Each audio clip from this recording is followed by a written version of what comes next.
Hello everybody, Tortoise Investing here, coming at you today at what to look for in a stock and what to avoid. Things to keep in mind when you're doing your own research. Now, if you're new, please hit that subscribe button for me and drop a like down below. Those two things help out the videos tremendously, and I would greatly appreciate it. If you haven't checked out my earlier upload in the week on Monday, 3 dividend stocks to buy now, go ahead, check that out after this video. Again, I greatly appreciate any and all support. And comment, what is something that you look for in a stock when you're thinking about buying something? What makes you pull the trigger on something and add it to your portfolio? None of this financial advice, always your own research for investing. So, take a quick look here. This is the portfolio, how things are looking currently. I get paid tomorrow, so I am definitely looking to add to a MasterCard and a little bit of Celsius as of right now. Celsius did have a big surge, went up 8%. Wish it would have stayed down, but that's a-okay. We're still in the red, still going to buy a little bit more of it, and I've still got my eyes on Salesforce as well.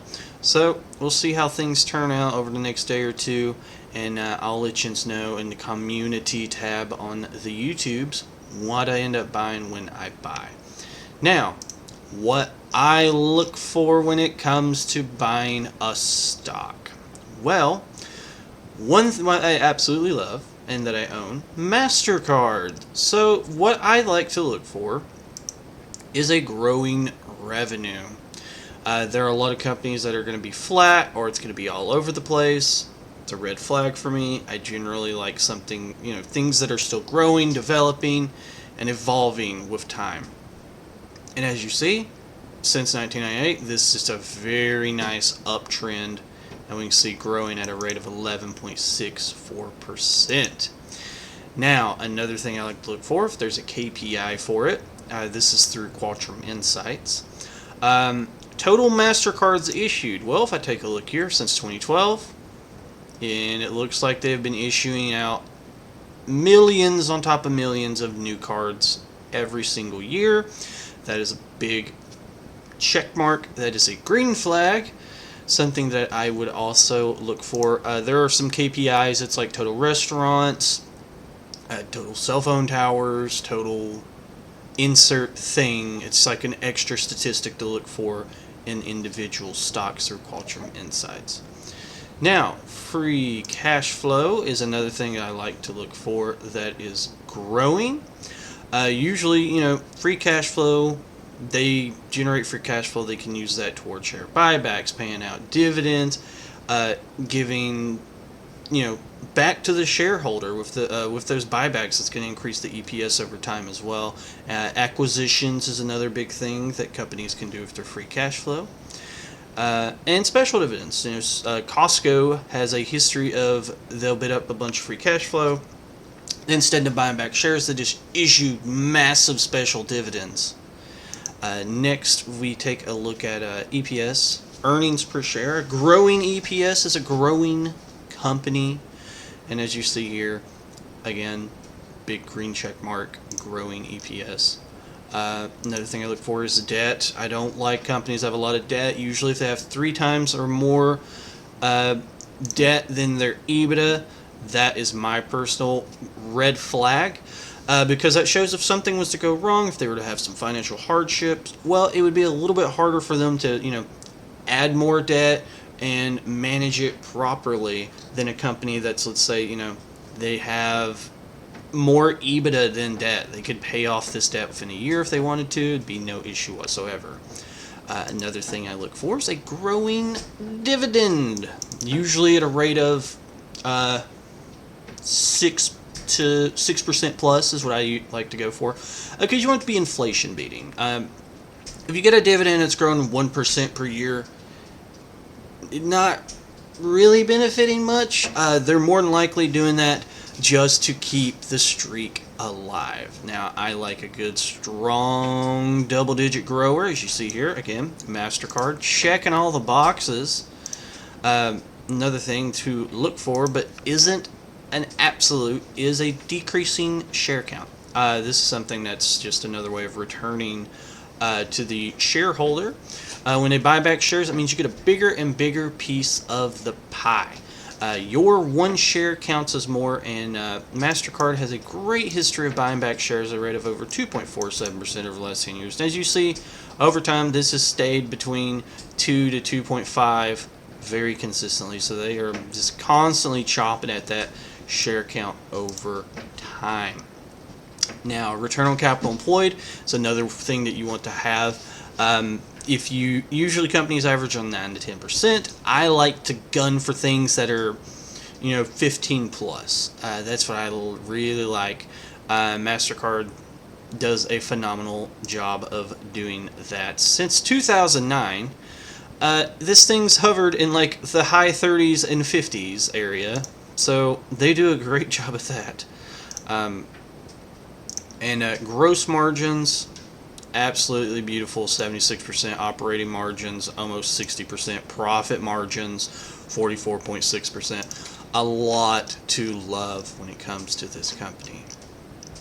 And lastly, a thing that we look at is, not lastly, we still got the analyst estimates, is the CapEx. Are they having to spend a lot more money in order to make a lot more money? That would be another red flag, something that you would want to avoid. If you're having to spend $1 billion to make $1.5 billion,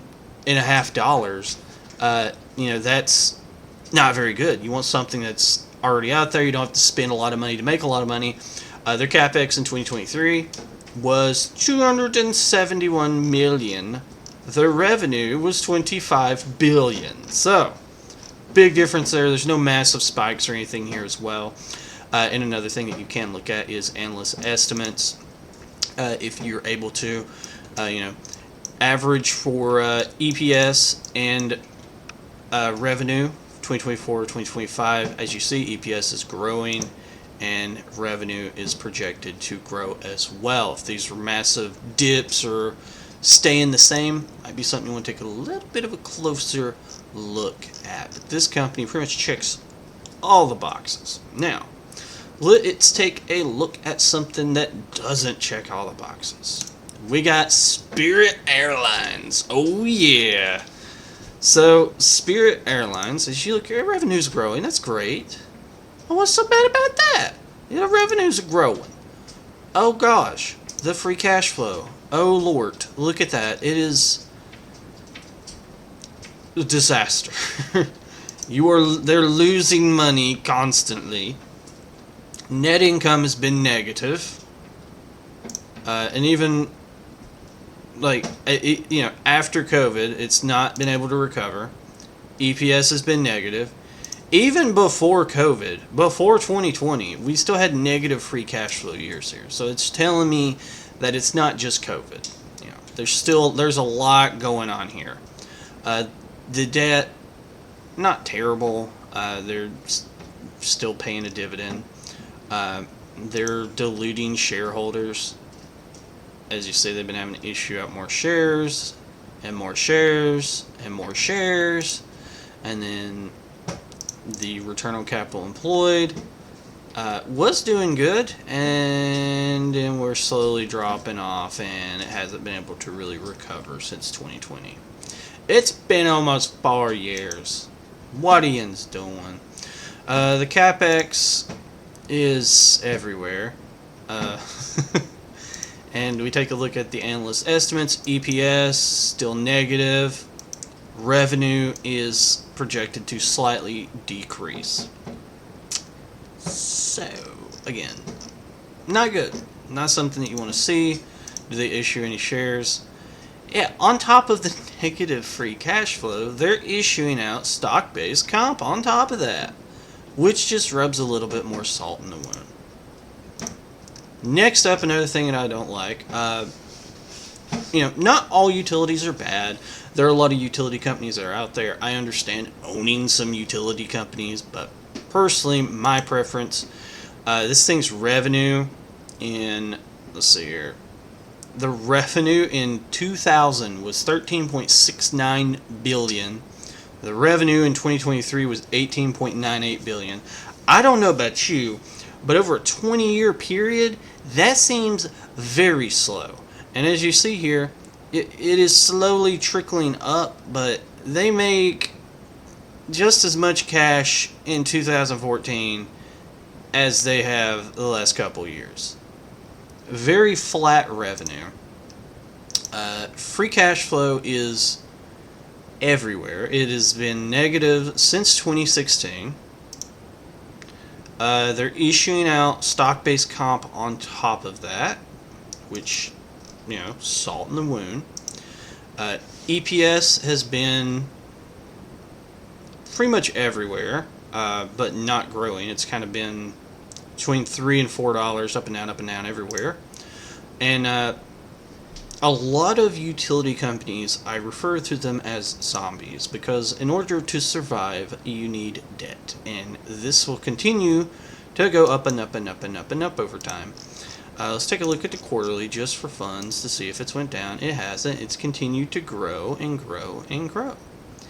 And that's how a lot of these utility companies survive, is they continuously take out more and more and more debt, which isn't a good thing. The dividend, I mean, it's growing. They're growing the dividend while having negative free cash flow, while having to take out even more and more debt, while diluting the shareholders by issuing out more shares every year.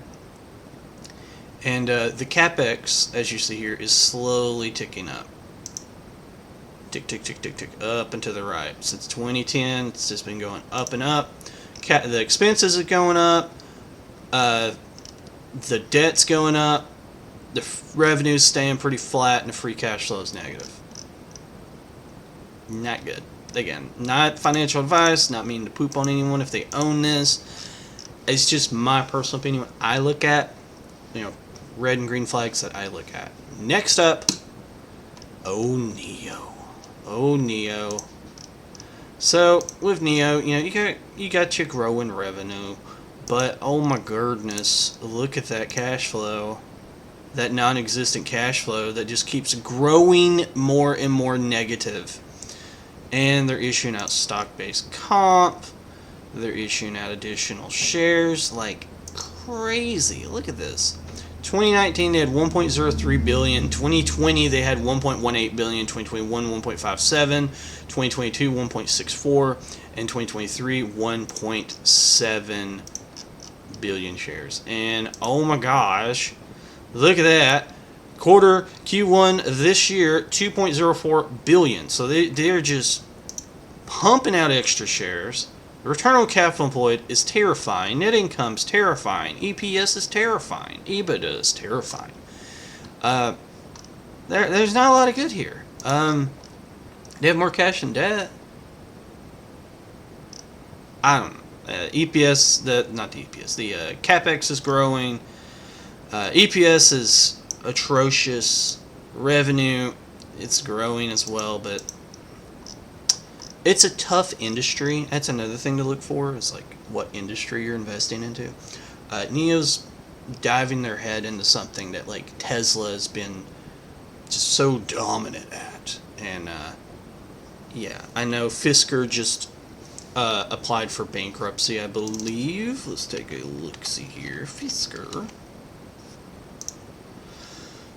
Oh yeah, I'm pretty sure they went for bankrupt. Yep, files for bankruptcy. Like, we had a little time there where everything was like EV, power cell battery companies. Invest in those. The fall from grace that has occurred. Yeah, this thing was at, in 2021, almost $30 a pop. Now worth 9 cents. But yeah. There's a little video, some things to look for, some things to avoid. Again, it's my personal preferences. I'm not saying the way that you invest is wrong. I'm not saying the way I invest is right. It's just what I look for. But yeah, I hope you enjoyed that. Hit the like and subscribe button for more. And until next time, take care. See you.